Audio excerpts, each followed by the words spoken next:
এই ক্লাসে SSC GD constable 2025-এ যে এক্সাম হয়েছিল সেখানে 5/2/2025-এর এক্সাম টাইমটা হলো 3টে থেকে 4টে, অর্থাৎ থার্ড শিফটে অঙ্কের উপর যে 20টা কোশ্চেন এসেছিল সেই 20টা কোশ্চেনের আমরা বেস্ট সলিউশন দেখে নেব। তো ক্লাসটা আমি এখন শুরু করছি। দেখো, এটা হলো আজকের প্রথম কোশ্চেন। কি বলেছে?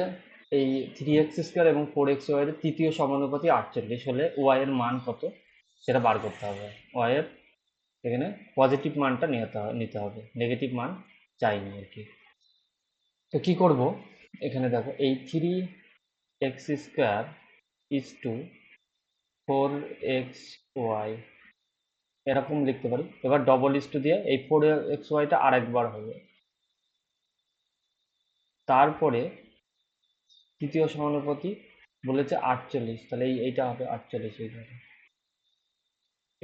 এই দাঁড়াবে এদের যে অনুপাতের ইয়েটা। তো এবার আমরা এটা সমান কি লিখতে পারি? এটা লিখতে পারি এই ইস টু মানে কি, এটা ভাগ, অর্থাৎ 3x² ভাগ 4xy লিখতে পারি। এইটা ডবল ইস টু মানে এটা হলো ইকুয়াল টু 4xy বাই 48। এবার ক্যালকুলেশন করলে আমরা অ্যান্সার পেয়ে যাব। তো 4 দিয়ে 4 × 48, 4 দিয়ে 4×3 = 12। এখানে এই এক্স দিয়ে এখানে এই দুটো এক্স কেটে যাবে, তাহলে এখানে পড়ে থাকবে কি ওয়াই স্কোয়ার। শুধু এই ওয়াই ওয়াই গুণ হবে কোনাকাটি, ওয়াই স্কোয়ার ইকাল টু 9। তাহলে ওয়াই ইকুয়াল টু আমরা কি লিখতে পারি? ওয়াই ইকুয়াল টু কি হবে? 9-এর বর্গমূল করলে কত হয়? +-3, অর্থাৎ +3-এরও বর্গ হলো 9, -3-এরও বর্গ হলো 9। তাহলে এখানে বলেছে ধনাত্মক মানটি, অর্থাৎ পজিটিভ মানটা নিতে হবে, অর্থাৎ +3 নিতে হবে। তাহলে সঠিক অ্যান্সার কি হবে? +3। আর যদি না কিছু বলা থাকতো তাহলে অ্যান্সার হতো কি +-3। তো ক্লিয়ার। নেক্সট পরবর্তী কোশ্চেন দেখো কি বলেছে। 2 নম্বর কোশ্চেনটা খুবই সোজা অঙ্কটা। কি বলেছে? তার স্বাভাবিক গতিবেগে 3/4 গতিবেগে যায়। তাহলে আমরা এখান থেকে কি পাবো? গতিবেগ বা স্পিডের রেশিও পাবো। স্পিডের রেশিও কি হবে? 4:3। এবার আমরা জানি স্পিডের রেশিও যা হয় টাইমের রেশিও কি হবে? তার উল্টোটা হবে সব সময়ের জন্য, তাই তার উল্টোটা হবে। তাহলে স্বাভাবিক গতিবেগে গেলে তার যদি 3 ইউনিট টাইম লাগতো, 1 সেকেন্ড, 3 ইউনিট টাইম লাগতো। আর 3/4 গতিতে গেলে তার টাইম লাগবে কত? 4 ইউনিট। অর্থাৎ এখানে বেশি টাইম লাগছে কত? 1 ইউনিট। 1 ইউনিট বেশি লাগছে, কিন্তু এখানে বলেছে 33 মিনিট বেশি লাগছে, অর্থাৎ একের মান 33। একের মান 33। এবার এখানে জানতে চেয়েছে যে আহ, যদি স্বাভাবিক সময় যেত তাহলে কত সময় লাগবে, অর্থাৎ এখানে তাহলে স্বাভাবিক সময় গেলে তার এই 3 ইউনিট টাইম লাগবে, অর্থাৎ এখানে 3-এর মান আমাকে বার করতে হবে। তাহলে একের মান 33 হলে 3-এর মান কত হবে? 3 কত হয়? 99। তো এই 99 এটাই হবে সঠিক অ্যান্সার। নেক্সট পরবর্তী কোশ্চেন দেখো। 3 নম্বর কোশ্চেনটা কি বলেছে? এ এবং বি এর গতির অনুপাত এত, বি একটি নির্দিষ্ট দূরত্ব অতিক্রম করতে। একই রকম অঙ্ক। গতির অনুপাত অর্থাৎ স্পিডের অনুপাত এখানে কত? 3:5। তাহলে টাইমের অনুপাত কি হবে? 5:3। তো এখানে কি বলেছে? এ আর বি, তাহলে এটা এ আর এটা বি। কালিটা একটু চেঞ্জ করে নিচ্ছি। তাহলে এখানে কি বলেছে? বি একটি নির্দিষ্ট দূরত্ব অতিক্রম করতে 18 মিনিট সময় নেয়। এখানে বি সময় নেয় কত? 3, অর্থাৎ 3-এর মান এখানে দেওয়া আছে কত? 18। এবার একই দূরত্ব অতিক্রম করতে এ এর কত সময় লাগবে? অর্থাৎ এ এর সময় লাগবে কত? 5 ইউনিট। অর্থাৎ এই 5 ইউনিটের মান বার করতে হবে। কত হবে? 3-এর মান যদি 18 হয়, অর্থাৎ কি হয়েছে এখানে? 6 দিয়ে গুণ হয়েছে, তাহলে একেও 6 দিয়ে গুণ করবো, কত হবে? 30। এটা হবে সঠিক অ্যান্সার, 30 মিনিট। নেক্সট 4 নম্বর কোশ্চেনটা দেখো এবার। কি বলেছে? একটি অর্ধগোলকের ব্যাসার্ধ দেওয়া আছে এত, এর বক্রতলের ক্ষেত্রফল কত সেটা বার করতে হবে। অর্ধগোলক, অর্ধগোলক অর্ধগোলক কেমন হবে একবার দেখানোর চেষ্টা করছি। এরকম হবে। এবার এই অর্ধগোলকটার বলেছে শুধুমাত্র এই বক্রতলের ক্ষেত্রফলের এই বক্রতলের ক্ষেত্রফলের কথা বলেছে, শুধু এইটুকু।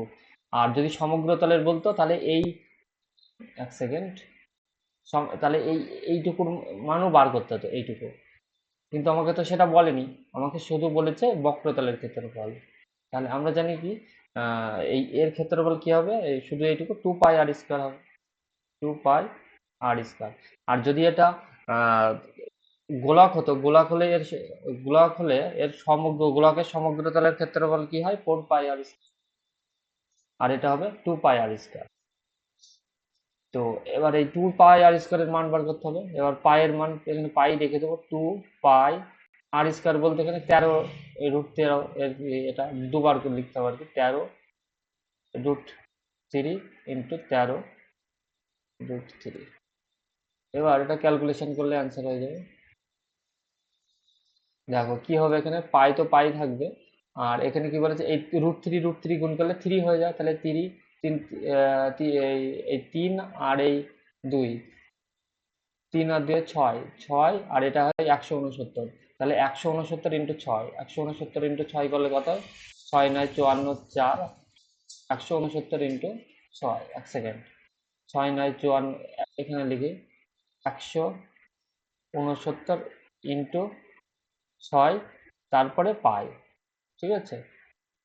তো এটাই আমরা লিখতে পারি 6 9 54 4, হাত থেকে 5, 36 আর 5 41, 1, হাত থেকে 4, 6 কে 6 আর 4 10।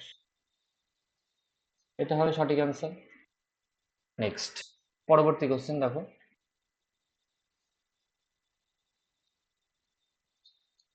ভীষণ ইম্পর্টেন্ট টাইপ। এই টাইপের অঙ্ক প্রত্যেকটা শিফটে দিয়েছে। পরপর 3 মাসে জ্বালানির দাম 40%, 50% এবং 15% হিসেবে হ্রাস পেয়েছে, অর্থাৎ কমেছে, কিন্তু চতুর্থ মাসে 40% বৃদ্ধি পেয়েছে। চতুর্থ মাসে জ্বালানির দাম এটির মূল দামের তুলনায় কত শতাংশ বৃদ্ধি বা হ্রাস পেয়েছে সেটা বলতে হবে। তো দেখো এই অঙ্কগুলোর ক্ষেত্রে আমরা কি করবো, এই 40%কে আমরা কি লিখতে পারি, 40% 2/5। আমি একটা করে দেখাচ্ছি, 40% ইকুয়াল টু লিখতে পারি 40/100। কাটাকাটি করি, তো এনে কত, 20 দিয়ে 2, আর এটা হলো 5, অর্থাৎ 2/5। ক্লিয়ার? সেম ভাবে এগুলো 5/10, এটা কাটাকাটি করে 50/100, অর্থাৎ 1/2 হবে। হ্যাঁ, এটা 1/2, 50% মানে 1/2, এটা যেমন 2/5, এটা 1/2, আর এটা 3/20, আর এটা এত 40% মানে 2/5। এটুকু ক্লিয়ার? এবার এখানে দেখো কি বলেছে, এই 2/5 মানে কি বলেছে, 5 যদি থাকতো আসল দাম, তাহলে 2 কমেছে, তাহলে এখন দাম হয়েছে কত, 3। জ্বালানির দাম হ্রাস পেয়েছে। তারপর এটা ক্ষেত্রে কি বলেছে, 2 যদি থাকতো 1 কমে, তাহলে এখন হয়েছে কত, 1 হয়েছে। সেম ভাবে 20 যদি থাকতো, তাহলে এখন 3 কমে হয়েছে কত, 17। আর এইটার ক্ষেত্রে এই 2/5, এইটার ক্ষেত্রে দেখো 5 যদি থাকতো, এই বলেছে 40% বৃদ্ধি পেয়েছে, তাহলে কি 5 যদি থাকতো, এখন 2 বেড়ে কত হয়েছে, 7। এবার এটা কোনো এই সাইড গুণ করে দিলে অ্যান্সার হয়ে যাবে। দেখো কোনো জায়গায় কাটাকাটি যায় কিনা দেখতে হবে আগে, কোনো কাটাকাটি যাবে না। তাহলে এটা কি করবো আমরা, 5 দোকানে 10, 5 দোকানে 10, শূন্য দিয়ে দিলাম, 5 দোকানে 10, 10 10, 100, অর্থাৎ এখানে 1000। 1000 যদি আগে দাম থাকতো, এখন হয়েছে কত, 3 কত হয়, গুণ করো, 3 51, 51কে 7 দিয়ে গুণ করলে কত হবে, 7 8 7, 5 35, 357। অর্থাৎ আগে যদি 1000 দাম থাকতো, এখন দাম হচ্ছে 357। তাহলে কমেছে কত, কালিটা একটু চেঞ্জ করে নিই। 7 আর 3 10, হাতে থাকে 1, তাহলে 6 আর 4 10,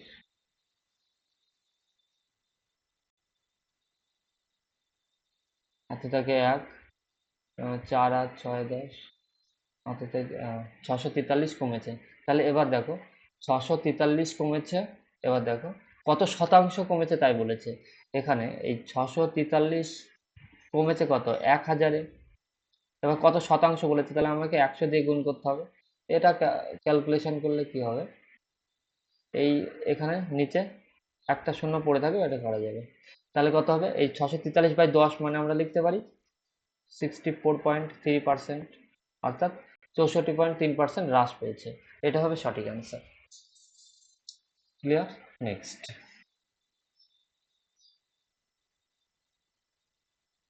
6 নম্বর কোশ্চেনটা দেখো এবার কি বলেছে।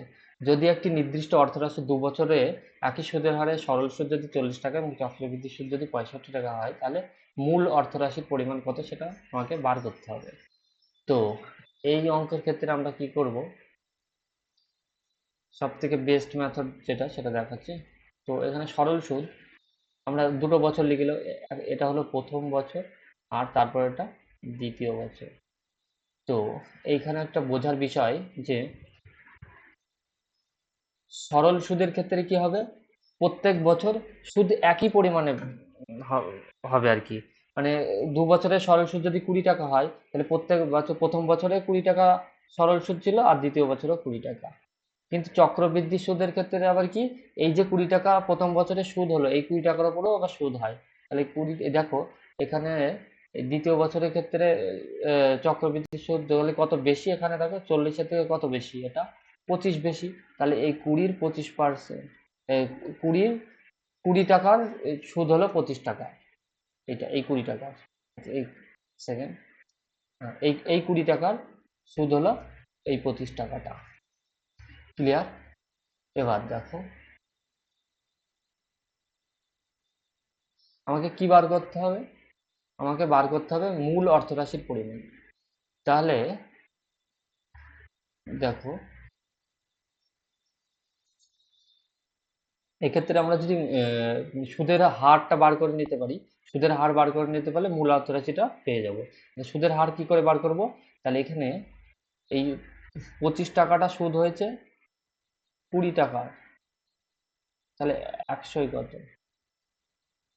তাহলে এটা কি কত হবে, 5 4 4 25 125, অর্থাৎ এখানে 125% হলো সুদের হার, 125% হলো সুদের হার।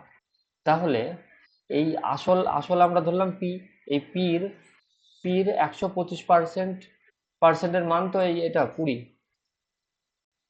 পির 125%-এর মান তো এটা 20। তাহলে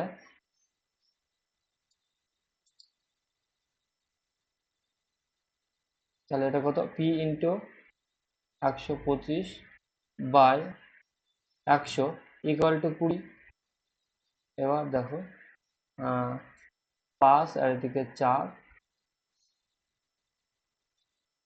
5 দিয়ে এই 4 কেটে যাবে, তাহলে এটা কত, পি এর মান দাঁড়াবে কত, 16। তাহলে এই 16 টাকা হলো সুদের আসল। তাহলে এখানে আসল দাঁড়ালো, আসল বা প্রিন্সিপাল দাঁড়ালো কত, 16 টাকা। আর সুদের হার যদি জানতে চাইতো তাহলে আগে অ্যান্সার পেয়ে যেতাম, হলো কত, 125%। ক্লিয়ার? নেক্সট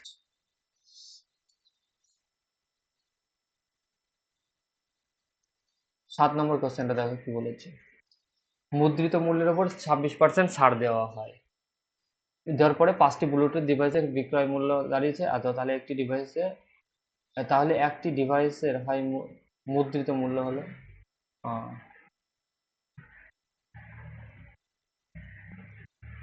তাহলে 26% ছাড় দেওয়ার পরে হয়েছে এটা, তাহলে এটা কত হয়েছে, 14,730। এটা হলো 26%, মানে 100 টাকায় 26 টাকা ছাড় দিলে কত হয়, 74 টাকায় বেচছে। তাহলে এই 74-এর মান, এটা 74-এর মান 14,430। এবার তাহলে 100-র মান কত, অর্থাৎ এই 5টা ব্লুটুথ ডিভাইসের ক্রয় মূল্য পেয়ে যাব। এই ক্রয় মূল্য বলতে এখানে মুদ্রিত মূল্যটা কত সেটা পেয়ে গেলাম। কিন্তু এখানে জানতে চাই একটি ডিভাইসের মুদ্রিত মূল্য, তাহলে কি 5 দিয়ে ভাগ করে দেবো এটাকে। এবার ক্যালকুলেশন করলে অ্যান্সার হয়ে যাবে। যদি আমার এখানে 5টা ডিভাইসেরই মুদ্রিত মূল্য চেত, তাহলে এখানে 5 দিয়ে ভাগ করা দরকার ছিল না। এই টোটাল যেটা হবে সেটা কি হবে, সেটা হবে এই টোটাল 5টা ডিভাইসের মুদ্রিত মূল্য। তাহলে আমাকে যেহেতু একটা বার করতে বলেছে, তাহলে 5 দিয়ে ভাগ করে দিতে হবে, সেই জন্য 5 দিয়ে ভাগ করেছি। এবার ক্যালকুলেশন করলে অ্যান্সার হয়ে যাবে 5 দিয়ে 20, 5 দিয়ে 20, আর এখানে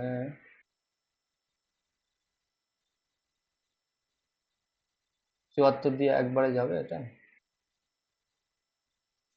দেখি 74 দোকানে কত হয়, 140, 148। এক সেকেন্ড, এটা একটু ছোট করে দিই। এইখানে দিই এটা, এটা 10, 2 দিয়ে 37, এবার 37 দিয়ে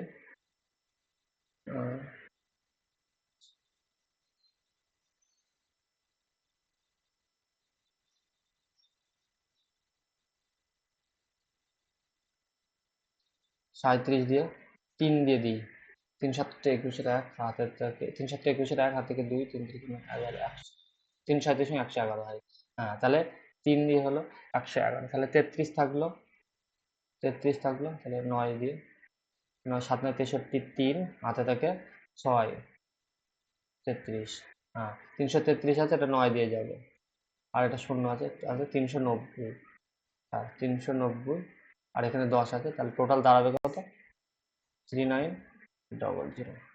এটা হলো একটি ডিভাইসের মুদ্রিত মূল্য বা এমপি, মার্কেট প্রাইস। নেক্সট, পরবর্তী কোশ্চেন দেখো কি বলেছে। 8 নম্বর কোশ্চেনটা দেখো, ভীষণ ইম্পর্টেন্ট। কি বলেছে, 151টি চেয়ার বিক্রি করেছে, 51টি চেয়ারের বিক্রয় মূল্যের সমান। আমাকে এখানে দেখতে হবে কি কার সমান বলেছে, বিক্রয় মূল্যের সমান। তাহলে আমরা এখানে কি করবো, এই 151টা বিক্রয় মূল্য, অর্থাৎ এখানে বিক্রয় মূল্য আমরা ধরবো কত, 151। সব থেকে বেস্ট মেথড দেখাবো এটা। আর এখানে এই যে 51 হয়েছে, এটা হলো কি বলেছে, লাভ হয়েছে, তাহলে এটা হলো লাভ, প্রফিট। প্রফিটের মান এখানে কত, 51। তাহলে তুমি 151 টাকায় বেচে তোমার লাভ হয়েছে 51 টাকা, তা তুমি কিনেছিলে কত, ক্রয় মূল্য তাহলে এখানে কত পেয়েছো তোমরা, 100 টাকা। তাহলে তার শতকরা লাভ কত সেটা বার করতে বলেছে।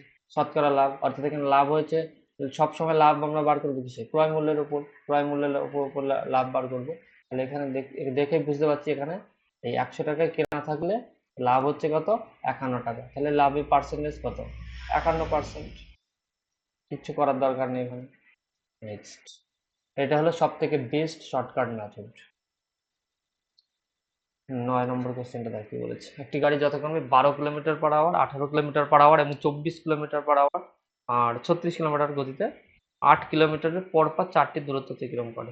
মোট দূরত্ব অতিক্রম করার ক্ষেত্রে গাড়িটির গড় গতি বার করতে হবে। তো গড় গতি জানতে চেয়েছে, অর্থাৎ অ্যাভারেজ স্পিড। এর সূত্র হলো কি, total distance by total time. তো আমরা এখানে টোটাল ডিস্টেন্স বলতে গেলে এই 8 কিলোমিটারে 4বার গিয়েছে, তাহলে কত টোটাল দূরত্ব কত হবে, 32 কিলোমিটার। 32 কিলোমিটার টোটাল ডিস্টেন্স হবে। এবার এইখানটা আমার নিচে আমাকে কি লিখতে হবে, টোটাল টাইম। এবার টোটাল টাইম কিভাবে বার করব, এইগুলো কি সব স্পিড।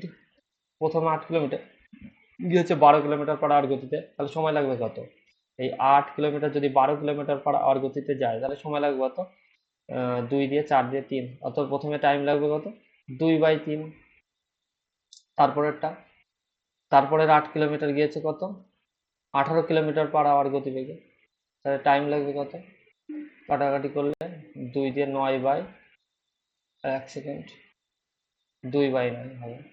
এই 2 দিয়ে কাটলে 4 দোকানে 8, 9 দোকানে 18, অর্থাৎ 4/9। তারপরে 8 কিলোমিটারটা গিয়েছে কত, 24 কিলোমিটার/আওয়ার গতিবেগে, তাহলে এটা কাটাকাটি গেলে 3 8 3 8 24, অর্থাৎ 1/3। আর তারপর 24/36, 8/36, 4 দিয়ে 4 9 36, 4 দিয়ে 2/9। তাহলে এখানে টাইমগুলো কি কি, এক সেকেন্ড, টাইমগুলো দেখো। এখানে 2/3, 4/9, আর 1/3, আর 2/9।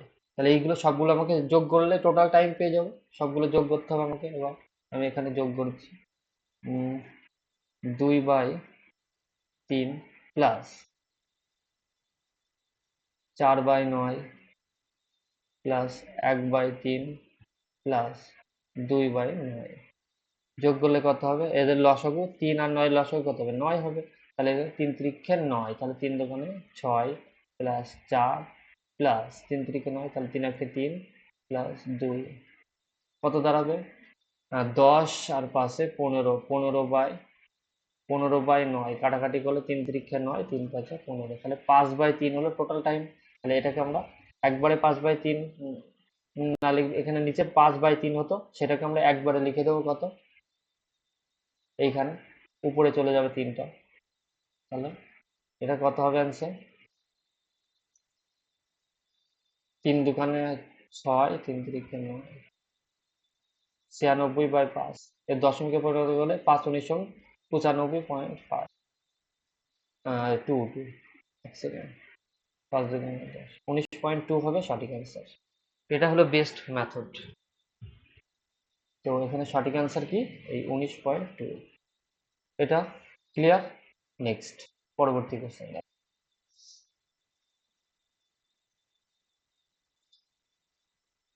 10 নম্বর কোশ্চেনটা দেখো এবার।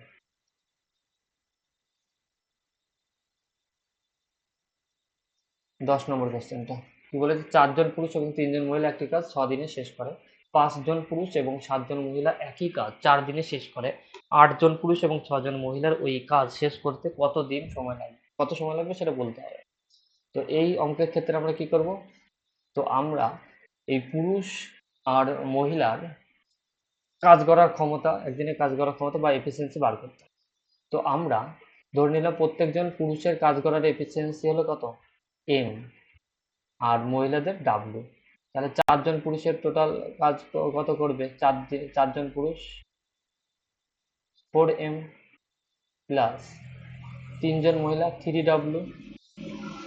এবার এই টোটাল এদের এফিসিয়েন্সিকে যদি আমি 6 দিয়ে গুণ করি, 6 দিয়ে যদি গুণ করে দিই, তাহলে আমরা কি একবারে টোটাল ওয়ার্কটা পেয়ে যাব।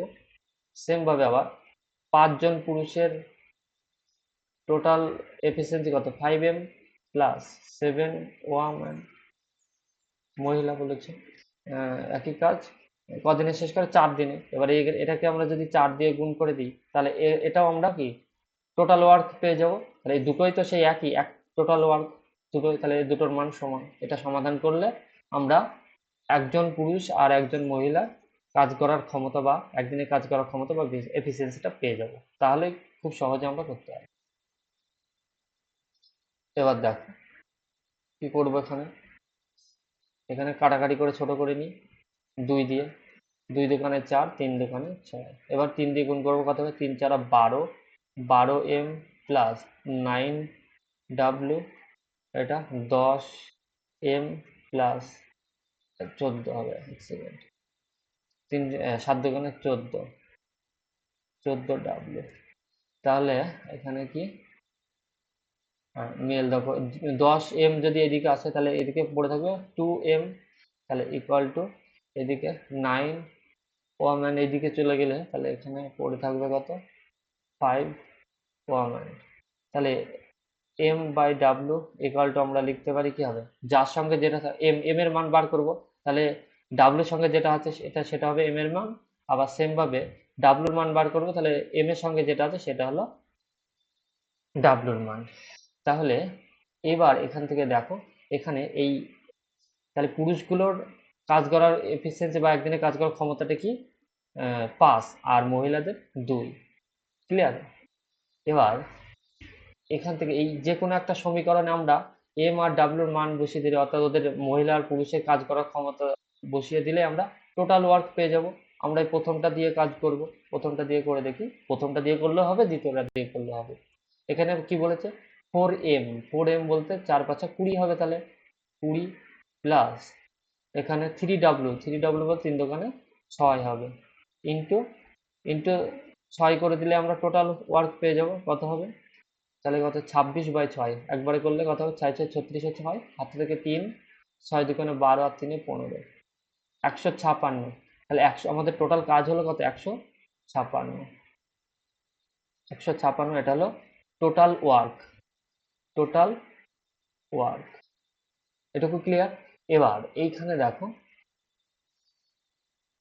কি বলেছে, 8 জন পুরুষ এবং 6 জন মহিলার ওই কাজ শেষ করতে কতদিন সময় লাগবে। তো এক একজন পুরুষের 8 জন পুরুষ বলেছে আর 6 জন মহিলা, তাহলে 8 জন পুরুষের এক একজন পুরুষের এফিসিয়েন্সি কত 5, তাহলে টোটাল কাজ করবে কত 8 জন পুরুষে 5 8 40, 5 8 40 আর 6 2 12, 40 আর 12 কত হয় 52।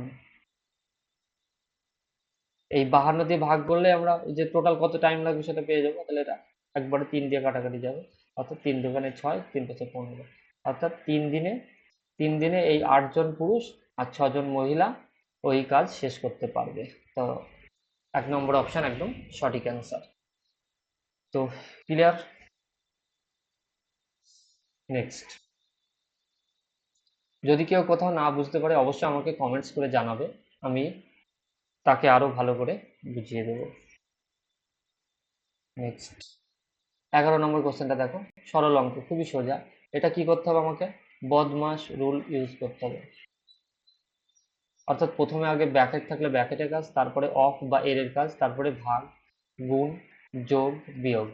তাহলে এখানে সব থেকে আগে কাজ হবে কত, এই ভাগের কাজ হবে 4 8 কথা হয় 32, তাহলে 4 ইন্টু 4 কথায় 16, 16 মাইনাস 12, 16 মাইনাস 12 করলে কত হয় 4। নেক্সট, হ্যাঁ 12 নম্বর কোশ্চেনটা দেখো এবার কি বলেছে। 22,200 মূল্যের একটি কম্পিউটারের দাম 25% কমানোর পর তার নতুন দাম কত হবে সেটা বার করতে হবে।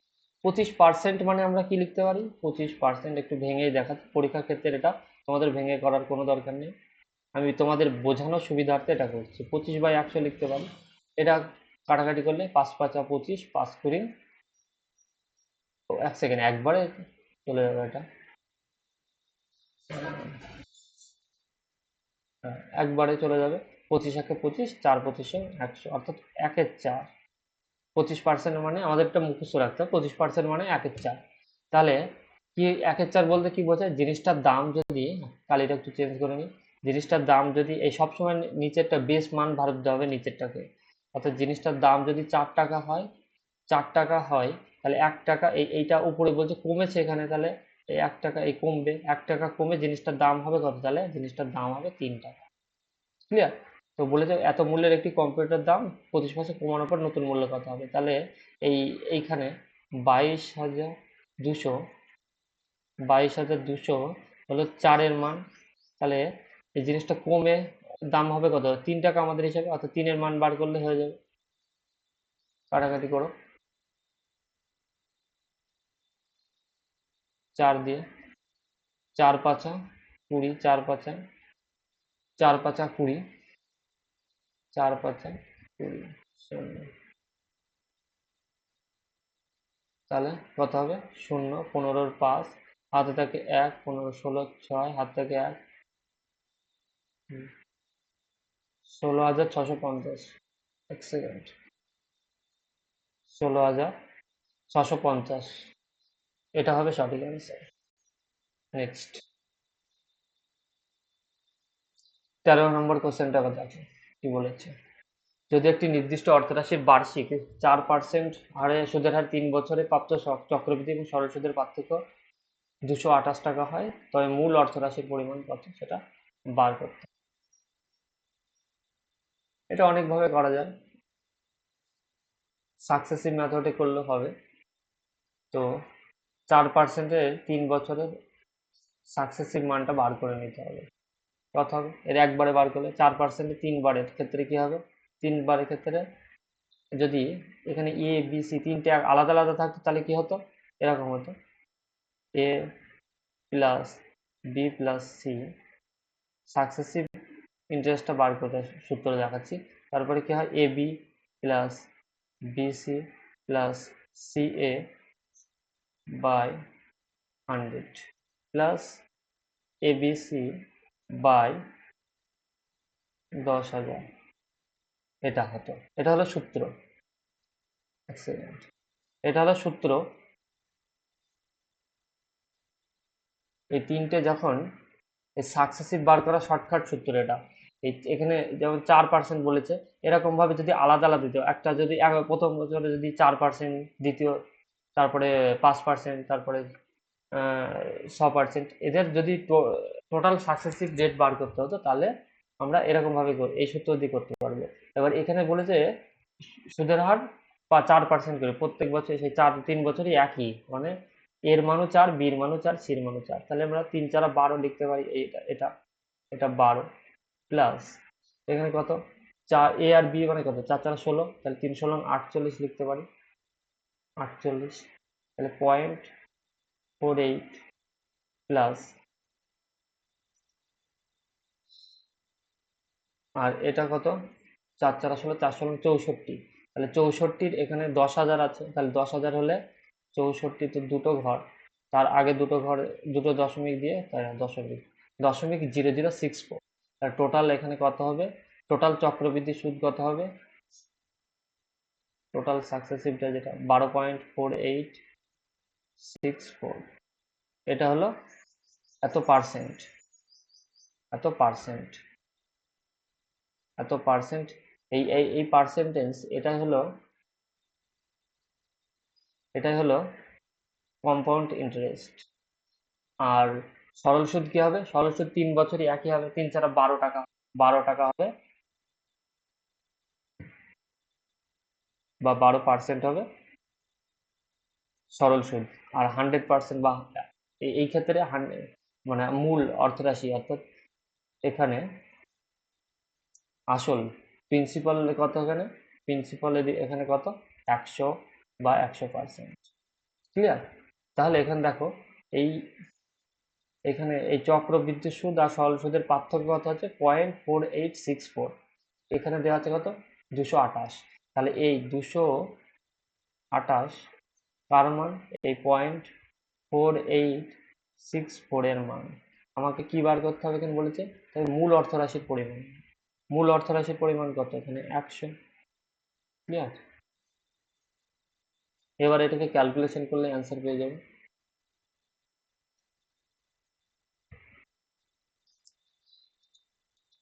দেখো, এটা ক্যালকুলেশন করলে অ্যান্সার হয়ে যাবে। তো আমরা এটা কি 4 দিয়ে কাটবো, 4×25 = 100। ও 1 সেকেন্ড, এই যে দশমিক আছে, দশমিকটা আমরা একবারে উপরে নিয়ে চলে যাবো। তো এর জন্য কি হবে, এই দশমিক বা নিচে 10,000 হতো, সেটা একবারে এইখানে আমরা 1 সেকেন্ড,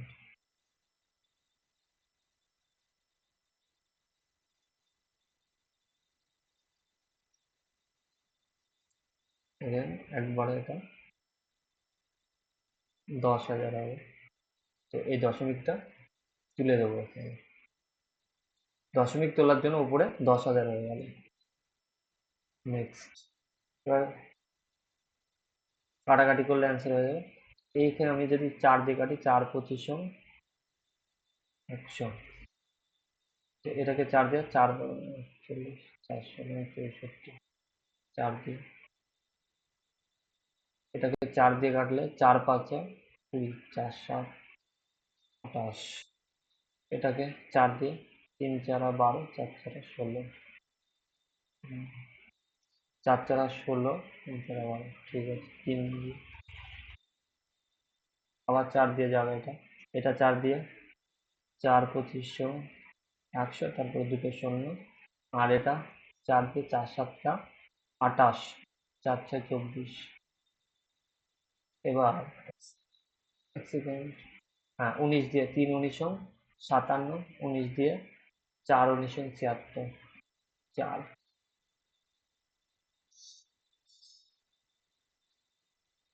এবার এই 4 দিয়ে, 4×6 = 24, 4×2 = 8, 4×5 = 20, তাহলে 625, 625 আর 75 গুণ করতে হবে, 625 আর এখানে, তাহলে দাঁড়াবে কি, 625 × 75, এখানে গুণটা আমি করে নিচ্ছি, 625 তো × 75, এটা আমরা এটা আমি কি ক্রস মাল্টিপ্লিকেশন করব, কয়েকটা সংখ্যা বার করে নিলে অ্যান্সার হয়ে যাবে।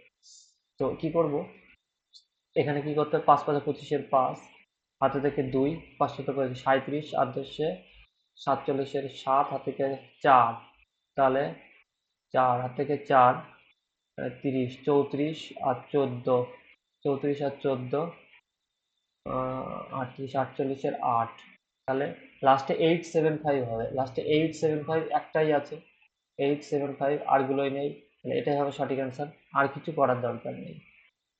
তো আর গুণ করার দরকার নেই, তাহলে এটাই হবে সঠিক অ্যান্সার, 46,875। ঠিক আছে, ক্লিয়ার। নেক্সট,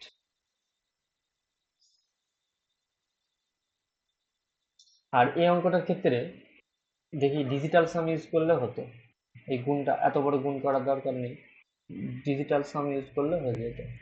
দেখি একবার, এখানে কত, 4, এদিকে 5, 9, 9 হয়, তাহলে এটা কত, 9 ডিজিটাল সাম। আর এখানে কত, 4 আর 5, এখানে 9 হয়ে যাবে, 8 সাথে 15, অর্থাৎ এখানে 6, আর এটা কত, 4, আর এটার কত, 4 আর 5 9, 6 আর 8 14, আর সাথে 21 3, তাহলে প্রত্যেকের ডিজিটাল সাম যেহেতু আলাদা, তাহলে ডিজিটাল সাম ইউজ করলে হয়ে যেত, তাহলে এত গুণ করার কোনো দরকার ছিল না। এটা আমি দেখাচ্ছি এবার, এক সেকেন্ড। তাহলে আমরা এখানে লিখতে পারতাম কি, এক সেকেন্ড, এইটা গুণ করার যেটা দরকার ছিল, এইটাকে, এক সেকেন্ড,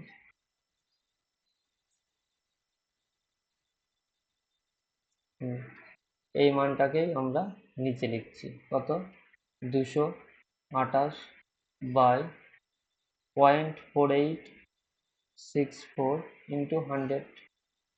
তো এদের ডিজিটাল সাম বা ডিজিট সাম কি হবে, দেখো এখানে কি 2 আর 2 এর কথা 4, 10, 12, যদি 4 12, হ্যাঁ 12, তাহলে এর কত 3, ইন্টু এখানে কত 1, 3 1 কত 3, উপরে হবে 3 ডিজিট সাম, উপরে 3, আর এখানে 10 আর 14, নিচে হবে 5। তো কি করতে হবে, নিচে হবে 5, তাহলে 5 দোকানে 10, এক সেকেন্ড, কোথায় বললো, 2 আর 2 4, 12, 3, 2 আর 2 4, 12, 3, আর নিচে 10 14, 5, 5 দোকানে 10, 3 দোকানে 6, এক সেকেন্ড, ও সরি, এক সেকেন্ড, এইখানে আমি তো ভুল লিখেছি, এখানে 48.4864 হবে, সেকেন্ড, এখানে আরেকটা 8 হবে, এখানে দেখো লেখা আছে 0.4864, তাহলে নিচে কি দাঁড়াবে, এক সেকেন্ড, উপরে তো 3 দাঁড়ালো ডিজিটাল সাম, তো এখানে কি 4 আর 8 12, 12 আর 6 18, 9, নিচে 4, নিচে 4, 4 আর 8 12, 12 আর 6 18, 18 আর 4 22, নিচে 4, তাহলে 12 হচ্ছে 18, 18 হচ্ছে 22, 22, তাহলে নিচে 4, নিচে হবে কত, নিচে, তাহলে উপরে 3 আর নিচে 4, এই ক্ষেত্রে আমরা কি করব, তাহলে এই ক্ষেত্রে আমরা একে এমন একটা সংখ্যা দিয়ে গুণ করতে হবে যাতে নিচে নিচে ডিজিটাল সাম 1 হয়ে যায়, দেখো 4 7 28, তাহলে 2 আর 8 যোগ করলে কত হয় 1, নিচের ডিজিটাল সাম 1 হয়ে যাবে, 1 হয়ে যাবে, তাহলে এটাকেও 7 দিয়ে গুণ করতে হবে, কত হবে 3 7 21, 21 এর 2 আর 1 কত হয় 3, তাহলে উপরে 3, তাহলে এর ডিজিটাল সাম দাঁড়াবে কত, বা ডিজিট সাম দাঁড়াবে কত, 3, তাহলে 3 যার ডিজিট সাম বা ডিজিটাল সাম হবে সেটাই অ্যান্সার। তো এইটুকু করলে, এই ডিজিটাল সাম ইউজ করলে এত গুণ করার কোনো দরকার লাগতো না। তো পরীক্ষার ক্ষেত্রে আমরা এরকম ভাবে করবে। নেক্সট আমি দুটো পদ্ধতি দেখালাম, যেটা ভালো সুবিধা মনে হবে সেটাই করবে। কি বলেছে 14 নম্বর কোশ্চেনটা দেখো এবার কি বলেছে। একজন খুচরা বিক্রেতা, ও এই অঙ্কটা একটু মিসিং আছে টাইপিং। যে অঙ্কটা, মূল অঙ্কটা কি ছিল আমি একবার পড়ে পড়ে শোনাচ্ছি তোমাদের। কি ছিল অঙ্কটা? এই একজন খুচরা বিক্রেতা 22,400-তে 12 জোড়া জুতো কেনেন। তার অতিরিক্ত খরচ হয় 1600 টাকা। যদি তিনি এই 12 জোড়া জুতো বিক্রি করে 28,500 উপার্জন করেন, তাহলে তার লাভের শতাংশ নির্ণয় করতে হবে। কত পার্সেন্ট লাভ হয়েছে সেটা বার করতে হবে। অর্থাৎ এখানে 22,400-তে কেনে, 22,400 টাকাতে কেনে, এর সঙ্গে এই 1600 টাকা খরচ করে আবার। তো এই টোটাল যেটা হবে সেটাই তো হবে এনার এসপি বা ক্রয় মূল্য। টোটাল কত হবে? 24,000। তাহলে 24,000 টাকা দিয়ে টোটাল কেনেন, মানে সিপি এখানে 24,000। এবার ইনি কি এখানে কি বলেছে, ইনি টোটাল এই 12 জোড়া জুতো বিক্রি করে ওনার উপার্জন হয়েছে বলতে এই 28,500 টাকাতে ইনি টোটাল বিক্রি করেন। এখানে এটা অনেকে ভাববে যে 28,500 টাকায় ওনার লাভ হয়েছে, কিন্তু এই 28,500 টাকা লাভ না, তিনি এই 28,500 টাকায় বিক্রি করেছেন। তাহলে এই 28,500 এখানে কি হবে? এসপি, বিক্রয় মূল্য 28,500। ক্লিয়ার? তো এখানে তাহলে দেখো 24,000 টাকা কিনে 28,500 বিক্রি করেছে, তাহলে এখানে লাভ হয়েছে কত? 4,500 টাকা। 4,500 টাকা লাভ হয়েছে 24,000-এ। 100 কত?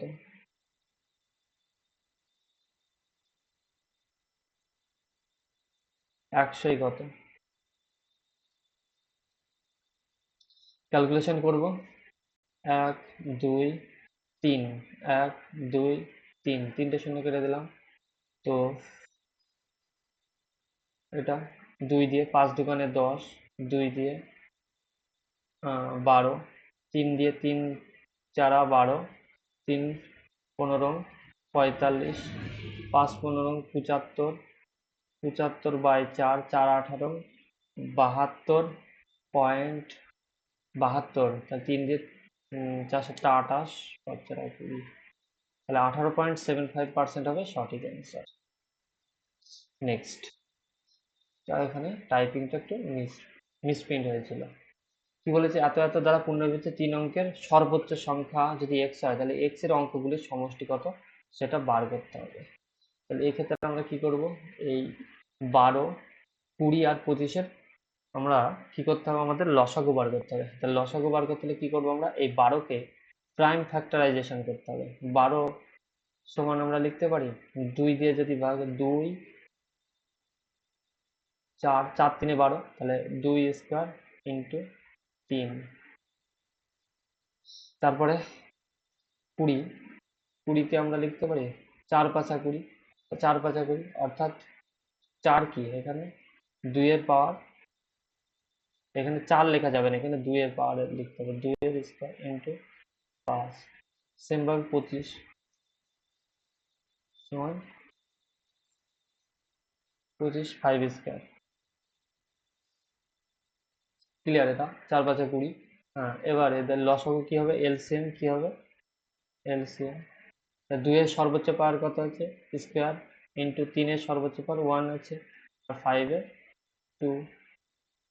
তাহলে এটা গুণ করলে কত হবে? 4 4 3 12, 12 আর 25, 5 5 25। হ্যাঁ, 25 আর 12, 25 দুগুণে 50, শূন্য হাত থেকে 5, 25 হাতে 25 30, তাহলে 300 হবে এদের লসাগু। তো এবার কি বলেছে? 3 অঙ্কের সর্বোচ্চ সংখ্যা বলতে, 3 অঙ্কের সর্বোচ্চ সংখ্যা কি? 999। এবার এই 999 তো এই সব সংখ্যাগুলো দিয়ে বিভাজ্য না, তাহলে আমরা কি করব? এই 300-কে আমরা মাল্টিপ্লাই করব। 300-কে 300-কে আমরা যদি 2 দিয়ে গুণ করি, তাহলে কত হবে? এটা 600 হবে। এটাও 3 অঙ্কের সংখ্যা, কিন্তু এটাই সর্বোচ্চ না, এর থেকেও বাড়ানো যাবে। 300-কে যদি আমি 3 দিয়ে গুণ করি তাহলে কত হবে? 900 হয়ে যাবে।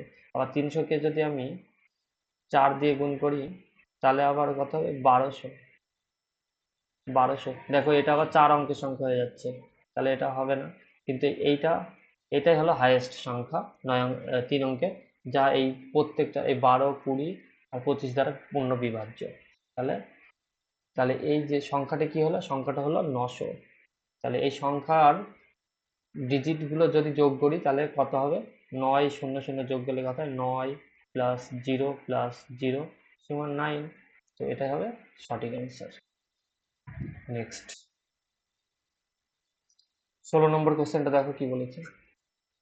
অভিন্ন বার্ষিক সরল সুদের হারে এক্ষেত্রে কি হবে, আসলের পার্থক্য বের করে নিতে পারবো। এখানে কি জানতে চাই, সরল সুদের হার, সরল সুদের হারের ক্ষেত্রে আমরা কি করবো, সুদ সুদ এখানে কত, বেশি সুদ বাই অর্থাৎ সুদের ডিফারেন্সকে সুদ ধরবো, 840 ইন্টু 100, সুদ ইন্টু 100 বাই এখানে আসল কত হবে 5400 আর 9400, তাহলে ডিফারেন্স কত 4000।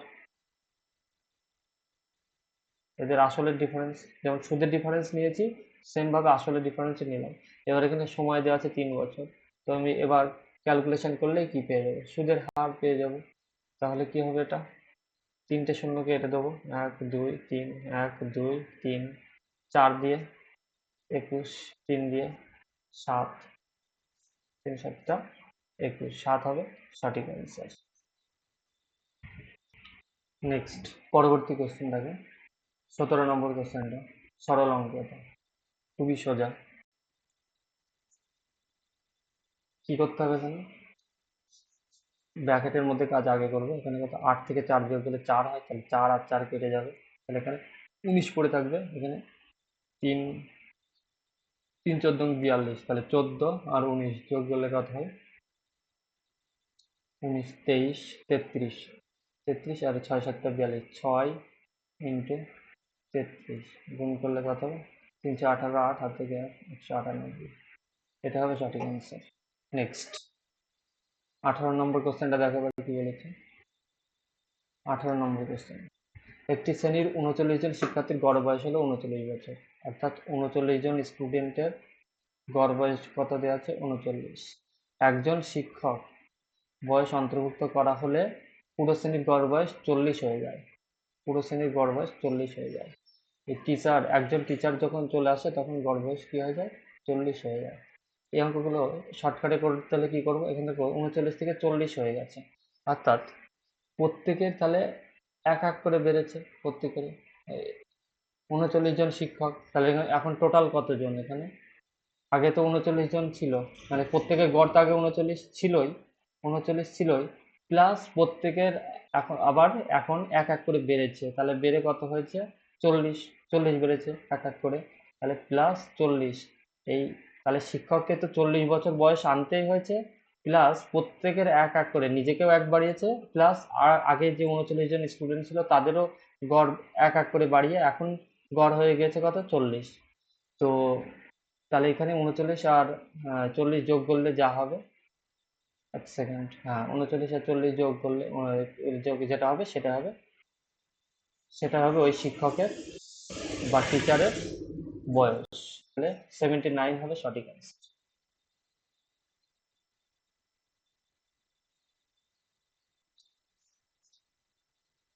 19 নম্বর কোশ্চেনটা দেখো কি বলেছে। কি করতে হবে, 7 থেকে 6 বিয়োগ করলে 1 হয়, তাহলে এই 1 1 কেটে যাবে, এখানে 19 পড়ে থাকবে 7 দিয়ে, 7 দিয়ে 14, তাহলে 21 হবে, তাহলে এখানে 21 হলো, আর এখানে 7 9 63, 7 দিয়ে গুণ করলে 7 21 কত 147, খুবই সোজা। নেক্সট এটাই হলো আজকের লাস্ট কোশ্চেন, 20 নম্বর কোশ্চেনটা দেখো কি বলেছে। এক্স এবং এক্স প্লাস 100 তৃতীয় সমানুপাতিক 405 হয়, তাহলে এক্স এর মান নির্ণয় করতে হবে আগের অঙ্কের মতো। এটা আমরা লিখতে পারি কি, x is to x plus 100 double is to, এই এক্স প্লাস 100টা ডবল হবে, ইজ টু 405। নেক্সট দেখো, এটা এই একবার ইজ টু মানে এটা ভাগ, অর্থাৎ x by x plus 100 equal to x plus 100 ভাগ 405। এটা এক্স এর মান বার করতে হবে এখানে। তো এটা দেখো অপশন টেস্ট করলে এটা তাড়াতাড়ি হয়ে যাবে, তো আর না হলে একটু অনেকটা বড় হয়ে যাবে। তো কি করব আমরা এখানে অপশন টেস্ট করে দেখি, যদি 180 লিখি, 180 সেকেন্ড দেখো, হ্যাঁ এখানে 180 লিখলে উপর এখানে 180 ভাগ 200, 180 আছে 280, শূন্য শূন্য করে 9/14, এটা 9/14 হচ্ছে এদিকে, আর এদিকটা কি হচ্ছে 180, 280 ভাগ 405, তো এখানে 5 5 দিয়ে 5 8টা 40, আগে 81, আর এটা 5 দিয়ে 5 5 5 25, 5 6 30, যাবে না আর কিছু, তাহলে এটা হচ্ছে না, এই দুটো আলাদা, সমান না এই দুটো, তাহলে এটা হবে না। এরকম ভাবে চেক করতে হবে, দেখো একমাত্র এই 4 নম্বর অপশনটাই মিলবে। তো এটা হলো অপশন টেস্ট। এবার যদি কেউ অঙ্কটা পুরোপুরি করতে চায়, আমি পুরোপুরি করে দেখিয়ে দিচ্ছি, এটা যেহেতু লাস্ট অঙ্ক।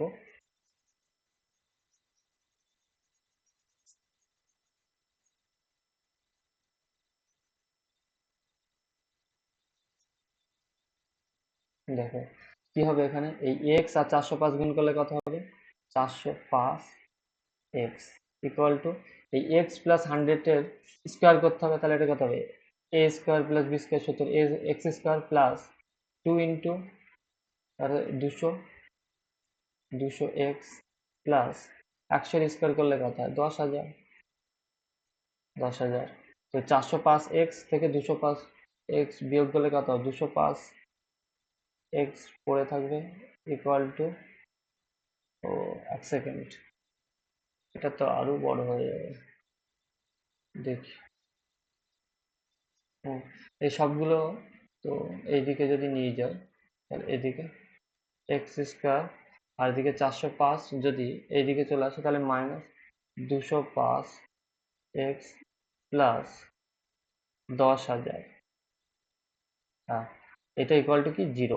তো এটাকে আমাকে কি করতে হবে, মিডল টার্ম করতে হবে, মিডল টার্ম, দেখো এই মিডল টার্ম করলে এই 10,000কে এমন ভাবে ভাঙতে হবে, এই 1,000কে 8 8 125 সঙ্গে কথা হয়, 8 125 সঙ্গে কথা হয় 10,000, আর এই তাহলে 125 কে যদি আমি 80 দিয়ে গুণ করি তাহলে কত হয়ে যাবে, 10,000 হয়ে যাবে, 10,000। এবার দেখো এই 80 আর 125 যোগ করলে 205 হয়, তাহলে 205 হয়, তাহলে এটা করা যাবে, তাহলে এটা সমান আমরা লিখতে পারি, তাহলে কি একটা হবে এক্স মাইনাস 125, তাহলে এক্স এর মান দাঁড়াবে যেটা ইয়ে সেটা 125 হবে অ্যান্সার, এখানে দেখেই বুঝতে পারবো, কিন্তু আমি তার আগে তাও করিয়ে দিচ্ছি।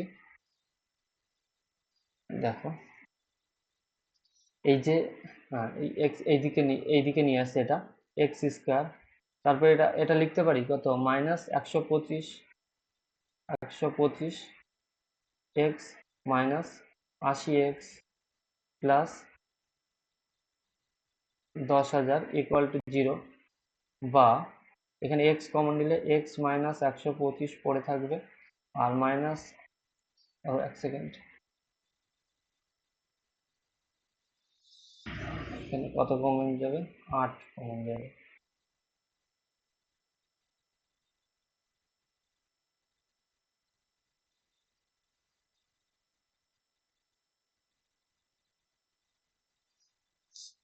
এখানে কমন যাবে কত, 80 দিয়ে, হ্যাঁ 80 80 কমন যাবে, 80 কমন গেলে এখানে পড়ে থাকবে কত এক্স, তাহলে এখানে মাইনাস 125, 125 ইকুয়াল টু 0, তাহলে দুটোই এখানে মাইনাস, তাহলে কি একটা লিখতে পারি এক্স মাইনাস 125 এক্স মাইনাস 80, এটা ইকুয়াল টু 0। আর তাহলে দুটো রাশির গুণফল যদি 0 হয় তাহলে পৃথক পৃথক ভাবে দুটো রাশির মানে 0, অর্থাৎ এক্স মাইনাস 125 এখানে লিখে নিই, এটা এক্স মাইনাস 125 ইকুয়াল টু 0, আবার এক্স মাইনাস 80 ইকুয়াল টু 0, অর্থাৎ এই ক্ষেত্রে এক্স এর মান 80, এই ক্ষেত্রে এক্স এর মান 125। তাহলে এক্স এর মান হয় 125 হবে না 180 হবে। ক্লিয়ার? তো এখানে বলেছে এক্স এর মান হতে হবে 100 থেকে বড় হতে হবে। তাহলে 100 থেকে বড় কত? 100 থেকে বড় হলো এক্স এর মান 125। তাহলে এই মানটা আমরা নেব। তাহলে সঠিক অ্যান্সার কি হবে? এই 4 নম্বর অপশন সঠিক অ্যান্সার। তো আজকের ক্লাসটা এখানে থাকবে। নেক্সট ক্লাসে আমরা আরও অন্যান্য শিফটের কোশ্চেনগুলো নিয়ে আলোচনা করব। তার জন্য অবশ্যই আমার এই চ্যানেলটিকে সাবস্ক্রাইব করে নোটিফিকেশান অন করে রাখবে। এর ফলে যখনই আমি সেই ক্লাসটা নিয়ে আসবো তোমরা সবার আগে দেখতে পারবে। তো ক্লাসটা কেমন লাগলো অবশ্যই কমেন্টস করে জানাতে ভুলবে না। আর ক্লাসটা ভালো লাগলে অবশ্যই লাইক করবে। তাহলে কি হবে, নেক্সট ক্লাস করাতে আমার আরও আগ্রহ বাড়বে। তো ক্লাসটা করার জন্য সকলকে অসংখ্য ধন্যবাদ।